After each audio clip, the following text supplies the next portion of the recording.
Johnny Johnny Johnny.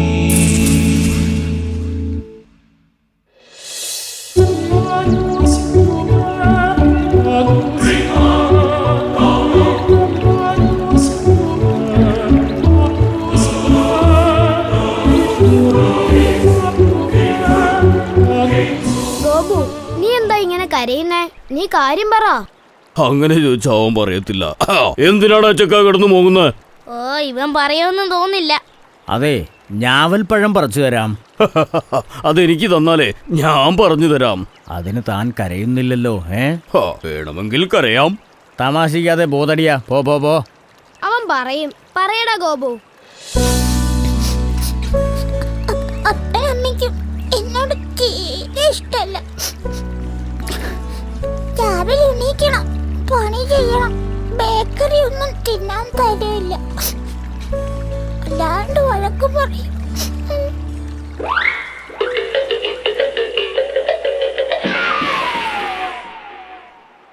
ഓ, എന്നെ കൊല്ല്, എനിക്ക് മേലായേ. 365 ദിവസങ്ങളിൽ അടി കൊള്ളാത്ത ഒറ്റ ദിവസവുമില്ല. ഞാൻ വിചാരിച്ചു ഇവന്റെ ആരെങ്കിലും ചത്തുപോയെന്ന്. വിട്, ഇത് ചീള് കേസ്. എല്ലാവരും കൂടി അവനെ കളിയാക്കരുത് പ്ലീസ്. എനിക്ക് കിട്ടിയ അടിയുടെയും വഴക്കിന്റെയും കഥ ഞാൻ പറയാം.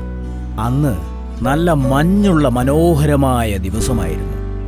ഈ മലമുകളിലൂടെയുള്ള റോഡരികില് എൻ്റെ അമ്മ എന്നെയും പിടിച്ചിരിക്കുകയായിരുന്നു.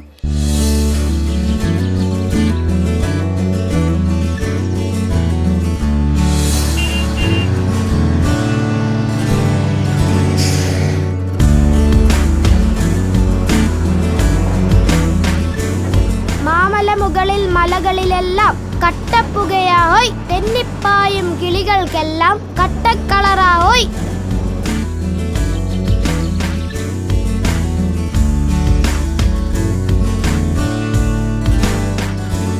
അയ്യോ, ഒരു കുട്ടി റോഡിൽ.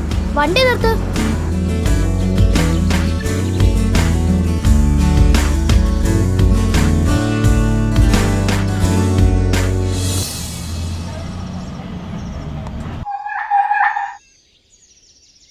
കൊച്ചിനെ റോട്ടിലേക്ക് വിട്ടിട്ട് മൊബൈലിൽ നോക്കിയിരിക്കുന്നു. താൻ എവിടെ നോക്കിയാണോ വണ്ടി ഓടിക്കുന്നത്? തന്നോടൊന്നും പറഞ്ഞിട്ട് കാര്യമില്ല. ഇത് കഴിഞ്ഞിട്ട് അധിക നേരമൊന്നുമായില്ല. അതേ ബസ്, അതേ ദൂരം. കുട്ടികൾ എന്തോ ഒന്ന് ബസ്സിൽ നിന്നും മുൻപിലേക്കിട്ടു.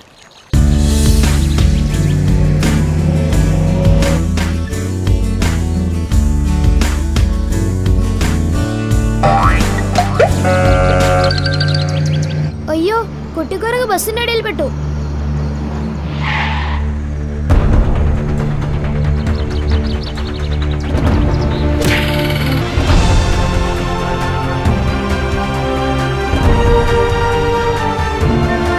കൊരങ്ങനെ മനുഷ്യരെക്കാൾ വിവരമുണ്ട്.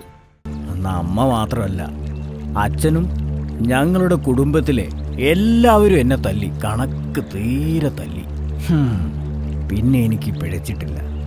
ജീവിതത്തിൽ ഒരിക്കലും പിഴച്ചിട്ടില്ല. ഇപ്പോഴും ഞാൻ ഏറ്റവും കൂടുതൽ ബഹുമാനിക്കുന്നതും അനുസരിക്കുന്നതും സ്നേഹിക്കുന്നതും എല്ലാം എൻ്റെ അച്ഛനെയും അമ്മയും തന്നെയാണ്. ആ കാര്യത്തിൽ സംശയമില്ല. അതാണ് കാടിന്റെ സ്നേഹം. ഓ, എന്റെ പൊന്ന് ചേട്ടായിയെ സെന്റി അടിക്കല്ലേ.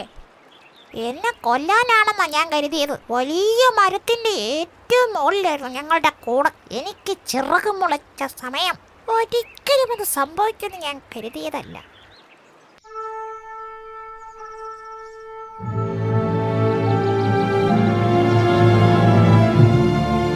മോനെ, ഇന്ന് ഞങ്ങൾ ചെയ്യുന്ന കാര്യം ഒരിക്കലും മറക്കരുത്. പിന്നെ അത് ഓർത്തൊരിക്കലും വിഷമിക്കുകയും അരുത്. ഞങ്ങളോട് ഒരിക്കലും ദേഷ്യം തോന്നരുത്, വെറുക്കരുത്.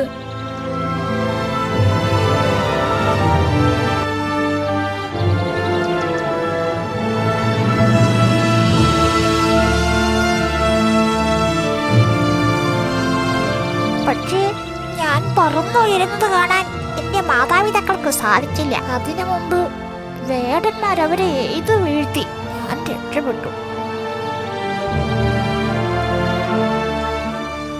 കഷ്ടം, ദുഷ്ടന്മാരായ മനുഷ്യർ.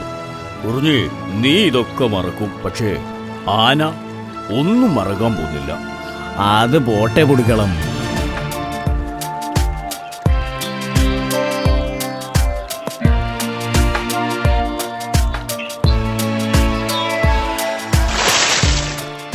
തല തണുക്കട്ടെ, നിന്റെ മനസ്സും തണുക്കും, വിവരവും വരും. ശിക്ഷണം ലഭിക്കുമ്പോൾ അതിന്റെ അർത്ഥം മനസ്സിലാവില്ല.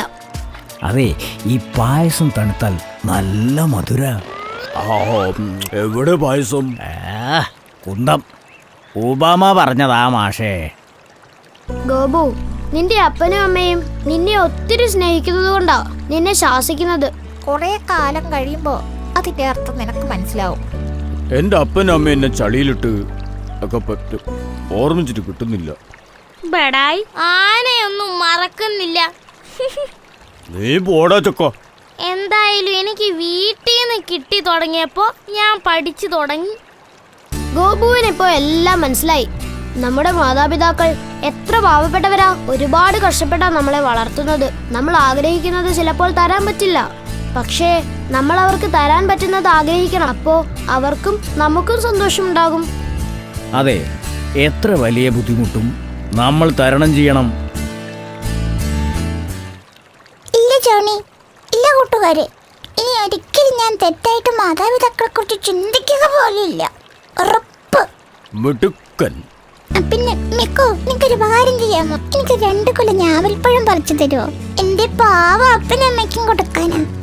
മിടുമിടുക്കൻ. ഒരു കൊല്ലം എനിക്കും. ദൈവം പഠിപ്പിക്കുന്ന ഓരോ വഴികള്. എനിക്ക് വീട്ടിൽ പോണോ? എനിക്ക് എന്റെ അച്ഛനും അമ്മയും കാണണം. അല്ലെങ്കിൽ നിന്നെ ഞങ്ങൾ വീട്ടിൽ കൊണ്ടുവിടും. നിന്റെ അച്ഛനോട് എനിക്ക് 2 വാക്ക് സംസാരിക്കാനുണ്ട്. സംസാരിക്കുന്നതൊക്കെ കൊള്ളാം, പൊട്ടത്തരം പറഞ്ഞേക്കരുത്. അതൊക്കെ ഞാൻ നോക്കിക്കൊള്ളടാ കൂവേ.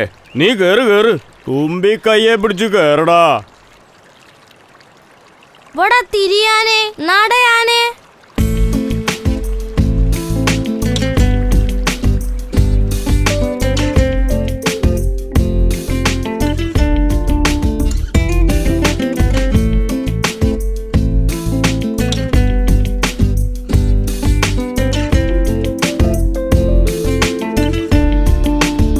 പിടിച്ചോ നിങ്ങളുടെ മെടുക്കം പുത്രനെ.